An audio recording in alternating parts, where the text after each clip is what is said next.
السلام علیکم۔ قرآن کے خلاف بہت سے مورچے بنے، کچھ اپنوں نے بنائے، بہت سے غیروں نے۔ آج کا مورچہ انجینئر علی مرزا اور مفتی طارق مسعود کے نام۔ دوستو، مختصر سی ویڈیو ہے، کوشش کریں پوری دیکھیں۔ میں آپ کو ان دونوں بندوں کا طریقہ واردات بتانے جا رہا ہوں۔ جس طرح دوستو آپ کو ایک مثال دیتا ہوں۔ ایک دکان والا ہے، ایک دکان والا آپ کو جوس بتاتا ہے اور کہتا ہے بھائی صاحب یہ جوس بڑا زبردست ہے، تو آپ اس کی دکان کے اندر چلے جاتے ہو، تو آپ اس کو پیسے بھی دے دیتے ہو اور اس کو کہتے ہو کہ بھائی صاحب وہ والا جوس بتاؤ جو آپ مجھے دے رہے تھے۔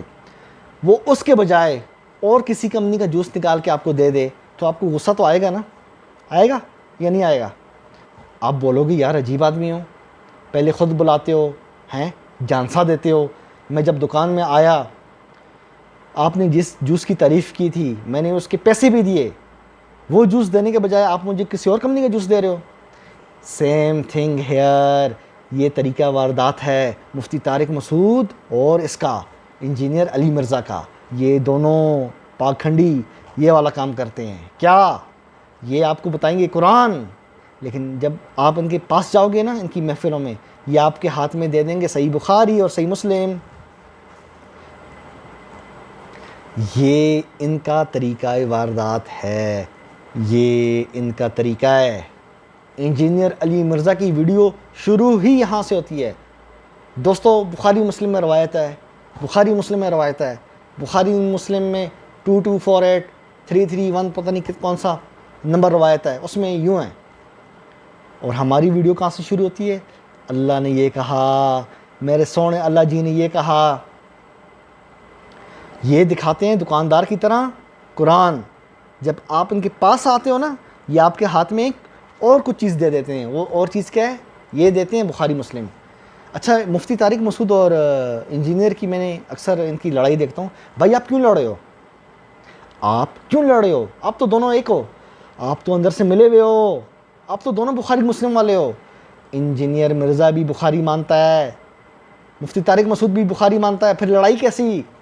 دونوں مانتے ہیں کہ ابراہیم علیہ السلام نے 3 جھوٹ بولے، دونوں مانتے ہیں کہ رسول اللہ پہ نعوذ باللہ جادو ہوا۔ اللہ کیا کہہ رہا ہے؟ اللہ نے ظالم کہا ہے، ظالم جو رسول اللہ کو مسحور سمجھے۔ انظر کیف ضربوا لک الامثال، اللہ کیا فرما رہا ہے؟ دیکھو اے میرے پیارے نبی، دیکھو آپ کے لیے کیسی کیسی مثالیں دے رہے ہیں یہ ظالم لوگ۔ اللہ نے ظالم کہا ہے، اور بخاری کے اندر ہے نبی پہ سحر النبی، نبی پہ جادو ہوا، 6 مہینے جادو کا اثر رہا۔ جادو یعنی شیطانی اثر، نبی پہ شیطانی اثر، نبی پہ شیطانی اثر ہو گیا، نعوذ باللہ من ذالک۔ پھر باقی کون بچا؟ اس گندگی کو مفتی طارق مسعود اور انجینئر علی مرزا دونوں مانتے ہیں۔ آئی سمجھ؟ جس طرح وہ دکاندار نہیں تھا 2 نمبر، جوس کچھ اور دکھاتا ہے، اندر آؤ تو کچھ اور دیتا ہے، یہ بھی 2 نمبر ہیں، دونوں ہیں نا، دونوں 2 نمبر ہیں، دکھاتے قرآن ہیں، پاس آؤ بخاری میں یہ، مسلم میں یہ۔ ان کی محفل میں آپ آدھا گھنٹہ بیٹھو، اس کی آدھا گھنٹہ ویڈیو دیکھو، 2 آیتیں پڑھے گا تو 10 حوالے بخاری مسلم کے ہوں گے، دکھائے گا قرآن، دے گا بخاری مسلم۔ قرآن کہہ رہا ہے ابراہیم علیہ السلام صدیق، سچا، جس کو اللہ صدیق کہہ رہا ہے، یہ ان کی روایات کہتی ہیں 3 دفعہ کا جھوٹا ہے، نعوذ باللہ من ذالک۔ اور دن قیامت ان کو شفاعت سے محروم رکھا جائے گا۔ جب لوگ پوچھیں گے نا یا خلیل اللہ، یا نبی اللہ ہماری شفاعت کرو، وہ کہیں گے میں نے دنیا میں 3 جھوٹ بولے تھے۔ اس وقت 3 جھوٹوں کو گنیں گے۔ یہ توریہ کہتے ہیں نا یہ لوگ، توریہ پہ تو سزا نہیں ہوتی، یہ کون سا توریہ ہے جس پہ سزا ہے؟ مطلب لوگوں کو وہ یہ میسج دیں گے کہ میں آپ کی شفاعت نہیں کر سکتا، کیوں؟ کیونکہ میں نے دنیا میں 3 جھوٹ بولے تھے، یعنی وہ 3 جھوٹ میرے رستے میں آ رہے ہیں، مجھے شفاعت سے روک رہے ہیں، نعوذ باللہ من ذالک۔ جس کو اللہ کہہ رہے صدیق، جس کو اللہ سچا کہے، روایت پرستو آپ اس کو جھوٹا مانتے ہو؟ کون لوگ ہو آپ؟ کون لوگ ہو؟ صحیح مسلم میں روایت ہے، نبی علیہ السلام نے فرمایا من سبیتہ من شتمتہ، یا اللہ میں نے جس کو برا کہا یا جس کو گالی دی، نعوذ باللہ من ذالک۔ صحیح مسلم میں روایت ہے کہ نبی علیہ السلام نے اللہ کو کہا کہ یا اللہ میں نے اگر کسی انسان کو برا کہا یا گالی دی تو صحیح مسلم میں روایت ہے رسول اللہ جن کے بارے میں اللہ نے کہا انک لعلی خلق عظیم، آپ اخلاق کے اعلیٰ مرتبے پر ہیں، سب سے ٹاپ پر ہیں اخلاق کے۔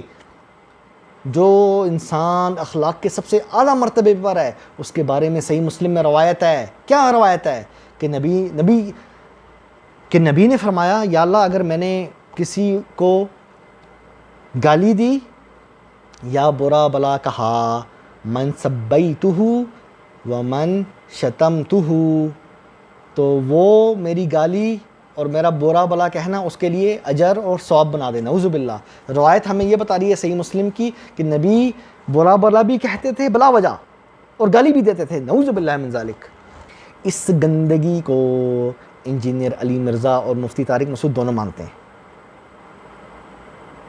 آپ مانتے ہیں؟ میں آپ سے بات کروں، جو لوگ میری ویڈیوز دیکھ رہے ہیں، آپ مانتے ہیں کہ نبی بلا وجہ کسی کو برا بلا کہیں یا نبی کسی کو گالی دیں؟ لفظ ہے، شتم کا لفظ ہے باقاعدہ، سب کا اور شتم کا دونوں کا لفظ ہے۔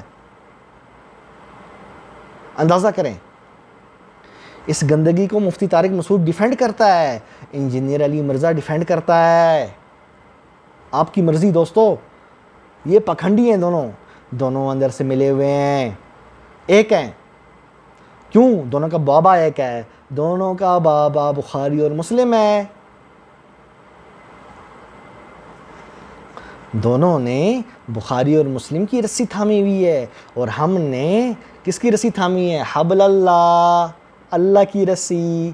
اللہ نے کہا ابراہیم صدیق ہے، ہم نے مان لیا، ہم نے بولا ٹھیک ہے اللہ آپ نے کہہ دیا، ہم نے مان لیا۔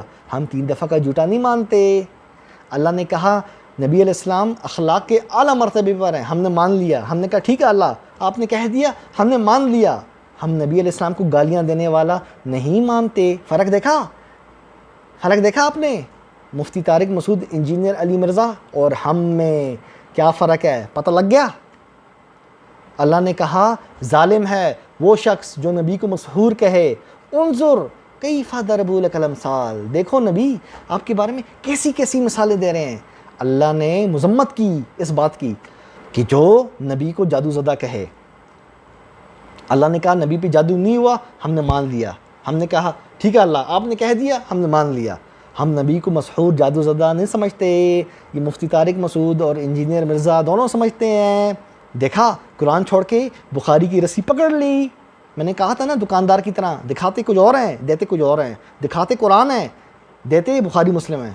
آپ کی مرضی دوستو، آپ کی مرضی، قرآن کو تھامنا ہے۔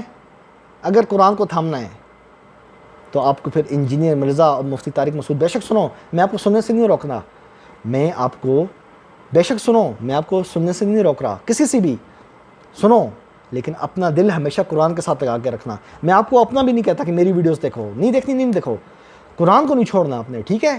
قرآن کو تھامو گے انشاءاللہ دنیا میں بھی سر اونچا ہے اور قیامت کے دن بھی انشاءاللہ سر اونچا ہوگا۔ نبی علیہ السلام ان روایت پرستوں کی شکایت کریں گے، یا اللہ ان لوگوں نے قرآن چھوڑ رکھا تھا۔ وہ کیا شکایت ہوگی؟ وہ یہی شکایت ہوگی نا۔ اللہ کہیں گے میں تو صدیق کی طرح، اور بدبختو تم لوگوں نے 3 دفعہ کا جھوٹا بنا دیا۔ آئی سمجھ آپ کو؟ قرآن کو نہیں چھوڑنا، انشاءاللہ دنیا اور آخرت میں کامیابی ہے آپ کی، ٹھیک ہے؟ اپنے بھائی ابو جعفر تنولی کو اجازت دو، میرے لیے دعا بھی کیا کرو، ٹھیک ہے؟ اور چینل کو لائک کریں، سبسکرائب کریں، پھر ملتے ہیں انشاءاللہ۔ قرآن زندہ باد۔